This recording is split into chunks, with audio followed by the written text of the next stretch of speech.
Yeah, well, as you said, I am actually a really controversial figure because the way that I work with the medicine.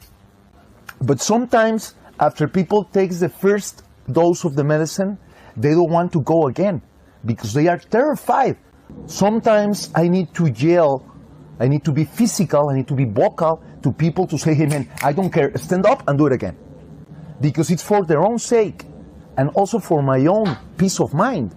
It's not something that I like, it's not something that I want, but someone needs to do it. And I'm doing it with my heart and with my love because I love people, I love planet, and I love myself. And no one did anything to help me.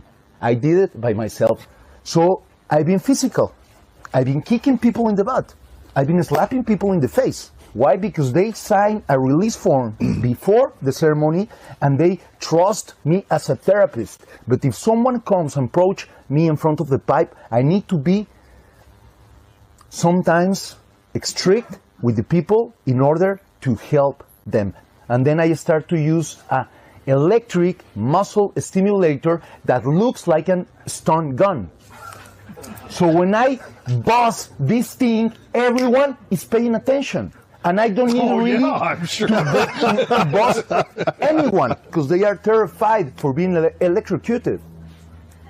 So I'm using some kind of mind to help people to overcome their fears. After people see that I'm kicking someone or that I'm using this kind of thing, they think that I'm torturing people and that I'm a maniac. I am the worst person in the internet, in the forums. I've killed 7 or 8 people. I've done horrible things. I've been accused in the internet, because all this is just in the internet, to girls, to steal money from people. This is the wild, wild west. And I am completely open to be questioned, to have discussions, to give interviews, because I've been doing my work openly all these years. So that's all that I want to say. Okay. Dennis, you look like you're on the edge of your seat there. Is there something, you look like you're on the edge of your seat there. Well, that's because I'm listening hard. And I know that it's necessary to have a prior consent of people before doing anything. I know that people needs to be informed about anything that should or might happen inside of or during the sessions. And you can go to my website and you can see that there is the disclaimer for people that I can use water, I can use Rettig, or I can use my electric toy. Because after all the gossip and all the trolling, that thing is still being in my suitcase. Why? Because I am not gonna accept publicly that I did something wrong just because someone is thinking that I'm a maniac, when the truth is that I'm doing anything and everything in order to help people. Maybe not in the most beautiful, pretty way, but where are we? Right. I think you're, you have a lot of experience giving this medicine, and you've learned a great many things, and I think you're not doing this to hurt people. You've learned through time that sometimes this is necessary, but you can see the issue with the public perception, and how easy it will be to distort this. And that's tricky. And I'm not criticizing you. You have to be aware of this. And I'm not sure what you do. I'm not sure, except that you respond to these criticisms with truth, and you just say, sometimes I have to do this. You can read on my website why, and it's just with someone who's doing the kind of things you are, there are a lot of people who are looking for an excuse to make it look bad, and distort it. It looks bad. Yeah, and I don't know that there's any solution other than just be true and be honest and open about what you're doing. And this is not a common thing. You don't normally have to do that, right? Sometimes people got to get slapped upside the head, I don't say it's a bad thing, but I do think you've got a public perception problem, and I'm not sure how to overcome that other than just by educating people. Absolutely. Okay, so there's a question from Sasha.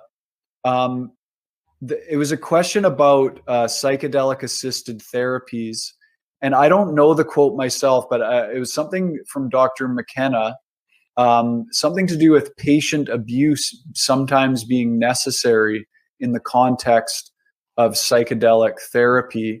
And Sasha was just looking for a comment on that quote. I don't know if you know the quote that's being referred to, Dennis. Actually, I don't. I don't think I have ever advocated that there was a place in psychedelic therapy for abuse of patients.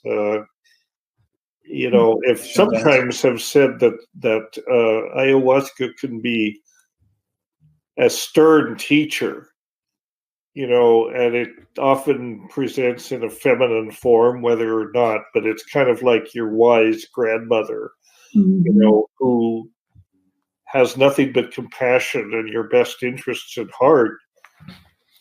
But if you need to be slapped upside the head, it will do that. I'm talking about the medicine, not the therapist. Sometimes the medicine can be very hard on you. I am not sure that I said that there was a place for some people. Yeah, I mean that's what I said. I said sometimes people got to get slapped upside the head. I don't say it's a bad thing. I'm talking about the medicine giving us the slap upside the head. Yeah. So yeah, there's a little bit of a debate going on in the chat here, and it sounds like it's a misunderstanding about the context. You're talking about the medicine doing the slapping, not the therapist. Medicine can give you a slap on the head. The therapist could, yeah. I've been physical. I've been kicking people in the butt. I've been slapping people in the face. You're going to go and say, no, don't do it. That's what I need to do. Sometimes people got to get slapped upside the head, And I think I've seen she showed the post, so that's what it was in reference to. Yeah, that's what it was in reference to. Therapists, by and large, under most circumstances, they don't really have to. They shouldn't abuse their patients. Obviously, they don't even need to touch their patients. And I mean, some therapists may disagree.